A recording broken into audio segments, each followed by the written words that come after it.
Hello, a very good afternoon to all of you. सभी लोग का बैंकिंग कैरियर के ऑनलाइन प्लेटफॉर्म में मैं सौरभ आप सभी लोग का स्वागत करते हैं। तो फ्रेंड्स, एक सेल्फ मतलब मैंने खुद ही एग्ज़ाम दिया था आरआरबी पीओ का। और जिस तरह से आप सभी लोग को पता है कि मैं हर साल एग्ज़ाम कोई ना कोई देता हूँ कि एग्ज़ाम का पेपर कैसा था, आप लोग को कैसा पढ़ाना है, किस चीज़ों को ज़्यादा देखने की ज़रूरत है। तो सबसे पहले तो मैं आप सभी लोग को बता दूं यहाँ पर कि आरआरबी पीओ के अंदर में मेरा कल कल एग्ज़ाम था सेकंड शिफ्ट में। हालांकि वीडियो थोड़ा सा लेट से मैं बना रहा हूँ, ठीक है। इसके लिए एक्सट्रीमली सॉरी, क्योंकि काफ़ी मैं थोड़ा सा बारिश भी काफ़ी हो रही थी और मुझे घर पहुँचने में काफ़ी समय लग गया था, ठीक है। आगरा मेरी सेंटर थी एग्ज़ाम की। तो आप सभी लोग को मैं बता दूं कि मेरा कल एग्ज़ाम था और सेकंड शिफ्ट में मैंने एग्ज़ाम को दिया था, ठीक है। मतलब 10 बजे वाली जो सवा 10 बजे वाली शिफ्ट थी, उसमें मेरी एग्ज़ाम थी। टोटल मैंने जो अटेम्प्ट किया था वो 54 अटेम्प्ट है। आप सभी लोग ज़रूर है कि बताना कि आपकी अटेम्प्ट क्या रही है। एग्ज़ाम कोई अच्छा मेरा नहीं गया था, जितना मुझे उम्मीद था उस हिसाब से एग्ज़ाम नहीं गया।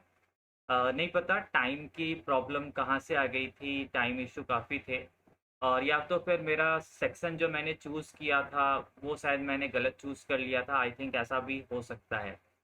सबसे पहले मैं बताऊं कि रीजनिंग से मैंने सेक्शन को स्टार्ट किया था और पहला क्वेश्चन मुझे कोडिंग डिकोडिंग का, एक सिंगल जो कोडिंग डिकोडिंग कोई वर्ड को ये लिखा गया तो इस वर्ड को क्या लिखा गया, जिसमें शायद +1 -2 या -2 +1 हो रहा था, एग्जैक्टली याद नहीं है, लेकिन -2 +1 का वहाँ पे सीरीज था स्ट्रेट में।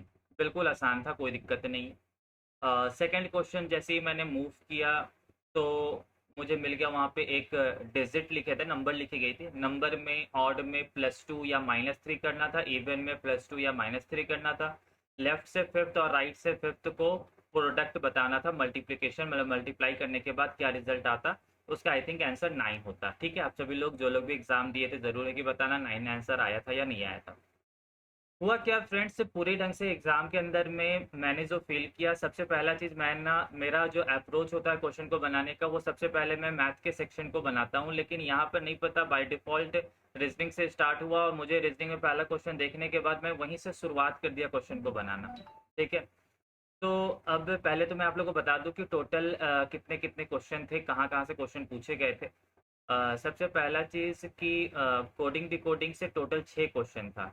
एक तो आपका सिंगल क्वेश्चन और एक 5 क्वेश्चन, काफ़ी आसान था, कोई दिक्कत नहीं था उसमें। एक आपका डिजिट वाले नंबर वाली क्वेश्चन थी जो कि अभी हमने बताया आपको, 9 उसके आंसर थे। डायरेक्शन के क्वेश्चन 3 थे, ठीक है। आसान था, कोई ज़्यादा बड़ा सा चीज़ नहीं था। एक का आंसर शायद 7 किलोमीटर या मीटर आंसर आता। एक आपसे 5 में से 4 सिमिलर वे में है, एक डिफरेंट है तो वो डिफरेंट बताना था कौन सा है, ठीक है। और एक डायरेक्शन आपसे पूछा गया था जो कि बहुत आसान था, कोई दिक्कत नहीं था। फिर इसके बाद ब्लड रिलेशन से 3 क्वेश्चन थे, ठीक है। ब्लड रिलेशन वाला थोड़ा सा मुझे मतलब एक जगह पर मतलब दिक्कत किया था, जहाँ पे डब्लू का नाम लिखा हुआ था। डब्लू जो है वो एक शायद फीमेल पर्सन थी और वो अनमैरिड कपल है, ठीक है, ऐसा रिलेशन कुछ था। फिर इसके बाद आपका यदि पजल के बारे में बात करें तो पजल एक आपका लीनियर अरेंजमेंट का पजल था, someone facing north and someone facing south, ठीक है। 5 क्वेश्चन थे, आसान था वो, ठीक है। फिर एक ईयर बेस्ड क्वेश्चन था जिसमें 2020 जो है वो बेस ईयर है। ये क्वेश्चन थोड़ा सा मुझे फंसाया कहीं ना कहीं। कैसे क्या हुआ फ्रेंड्स कि इस क्वेश्चन को बनाने समय मैंने ये फील करने लग गया था कि क्या मैं मैथ का क्वेश्चन को बना रहा हूँ, क्योंकि एक तो एज आपको पहले से कैलकुलेट करना होता है। फिर उस एज के बाद बोल रहा है कि ये दोनों पर्सन मतलब कोई ए और बी का सम जो है वो 6 होना, कहते हैं 74 होना चाहिए। या फिर ऐसा भी क्वेश्चन था सी और डी का जो डिफरेंस है एज का वो 6 साल का होना चाहिए, ठीक है। मतलब कि इस तरह से शुरुआत ही इस तरह से किया था। लेकिन रीजनिंग है और आप भी जानते हो रीजनिंग के मैं टीचर हूँ, तो ज़रूर है कि उस क्वेश्चन को बनाऊंगा। तो अब मैं उस क्वेश्चन को बनाने तो चल दिया, बन भी गया था, ठीक है। कुछ ज़्यादा टफ नहीं था, लेकिन यही था कि कैलकुलेशन करने के बाद बन रहा था, ठीक है। आप भी बताना कि आपके साथ कैसा हुआ था। तो एक आपका ईयर बेस का क्वेश्चन हो गया, एक आपका डेफिनेशन बेस्ड क्वेश्चन थे, और एक सर्कल में 2 वेरिएबल का क्वेश्चन था, ठीक है। इनइक्वालिटी के क्वेश्चन थे और सिलॉक्स नहीं था, ठीक है। तो ये रीजनिंग का शायद आई थिंक हमने सारा आपको जो भी मैंने देखा था चाहे टोटल 40 क्वेश्चन को शायद मैंने बता दिया हूँ। ठीक है, कुछ छूटा होगा तो ज़रूर है कि आप लोग बता देना। हाँ, और एक लेटर सीरीज के भी क्वेश्चन थे, 3-3 का लेटर वर्ड जो होती है उससे रिलेटेड क्वेश्चन थे, और एक पेयरिंग का क्वेश्चन था। ठीक है, फिर इसके बाद हम जब मैथ्स के अंदर में बात करें तो सिंप्लीफिकेशन जो है वो 6 या 7 सिंप्लीफिकेशन का क्वेश्चन था। मतलब सिंप्लीफिकेशन अप्रोक्सीमेशन का, जो कि काफ़ी आसान था। मतलब ऐसा क्वेश्चन था कि जिसमें पेन चलाने की ज़रूरत नहीं था।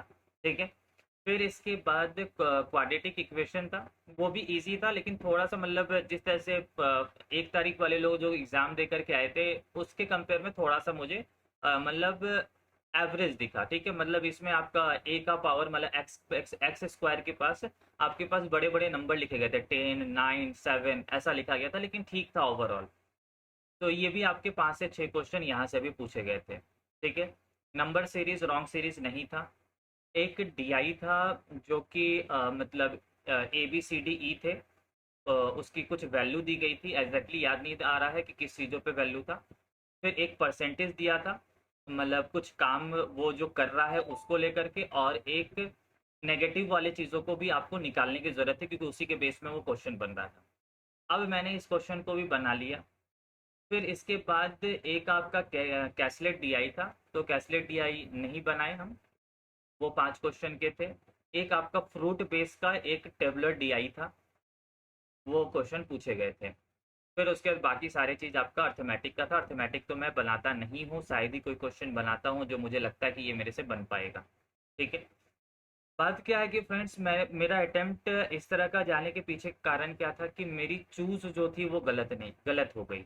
एक तो मैंने ईयर बेस शायद क्वेश्चन नहीं बनाते तो सर्कुलर बेस वाला अरेंजमेंट या डेग्नेशन वाला क्वेश्चन में बना पाता। मैंने 31 अटेम्प्ट जो है मैंने कहते हैं रीजनिंग में किया था, बाकी जो है मेरा मैथ का सेक्शन था।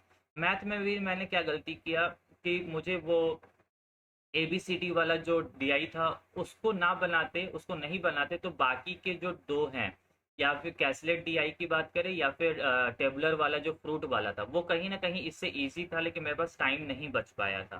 ठीक है, देखो क्या होता है एग्जाम में, शायद रिजल्ट पे डिपेंड होता है, और मैक्सिमम लोगों की अटेम्प्ट जो है वो अराउंड 50 है या बिलो 50 है। ठीक है, तो आप सभी लोग नर्वस नहीं हो।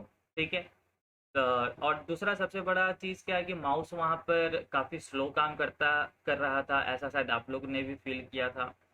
दूसरी चीज़, लैंग्वेज तो खैर उसका कोई कुछ कहा नहीं जा सकता।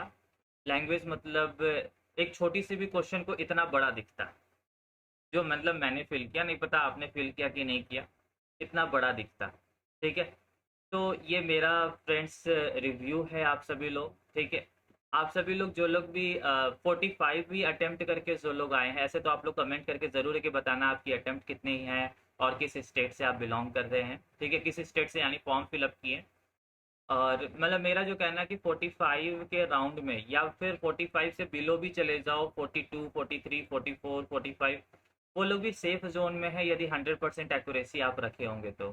ठीक है, तो आप सभी लोग ज़रूर ही कमेंट करके बताना। हमारे चैनल के साथ इसी ढंग से आप सभी लोग बने रहें। ठीक है, thank you to everyone, signing off, bye bye, take care, love you to all of you.